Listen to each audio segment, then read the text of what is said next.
Well, the immigration battle is heating up yet again in Washington, D.C. The new Congress expected to take on the issue of the DREAM Act yet again, and also automatic citizenship if you're born on U.S. soil. Many people are wondering just how that might do in the House and the Senate. Joining us now to talk about those two issues, David Mercer, Democratic strategist, Adam Geller, former pollster for New Jersey Governor Chris Christie. Good to see you both. Let me start with you, David. In his news conference on Wednesday, President Obama said that the failure of the DREAM Act was his biggest disappointment. Those are his words. And then, almost in the same breath, he vowed to take another shot at it in the new Congress. But, I got to say, David, since Democrats couldn't broker a deal when they controlled all the levers of government and will now face an enlarged and energized Republican caucus, isn't that just a sure defeat for the president? I don't think so, Greg. And if I might add to the quote that you presented to the audience, he also said that he was sorry and disappointed that common sense did not prevail on that day that the DREAM Act did not pass. And with the strides we took during the lame duck session with the Obama administration, seeing 4 of 5 legislative bills pass through the Senate, we hope that what doesn't get in the way are politics of Obama maybe having 5 out of 5 wins, affecting a smart bill of the DREAM Act in accounting for our military preparedness for 800,000 students who are doing right by this country and preparing themselves to be contributing members of this country. And we should see through and pass the politics. And hopefully David, in the new year, Greg, common sense will prevail. David, I hear you. But you guys just lost big time in the House, the majority control there. And your leadership in the Senate is ever so narrow. I mean, I may be bad at a lot of things, but I'm pretty good at counting numbers. You don't have the numbers for that.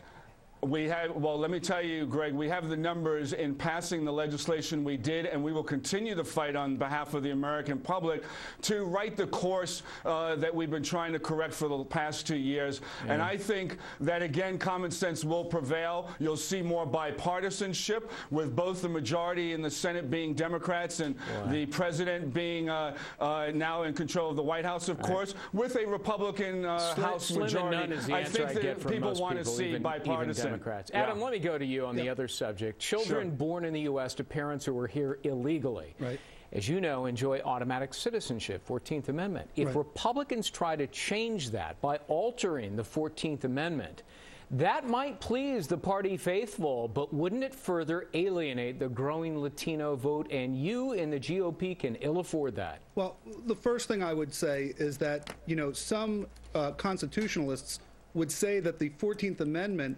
never was meant to grant citizenship to the children of illegal aliens. What it was meant to do was grant citizenship to newly emancipated slaves in 1868 when it was ratified, and their children. And there was the phrase in the amendment, born in the United States or under the jurisdiction thereto. And one would argue that illegal immigrants are not under the jurisdiction of the laws of the United States. Yeah. Now, in terms of the politics of it, though, Greg, here's the reality. The reality is that it is, I believe, insulting to many immigrants who came here legally and who did the right thing and are trying to raise their children by demonstrating that we came here legally. So it's an insult to them to then all of a sudden grant, the citizenship to those who came here illegally and to reward illegal behavior.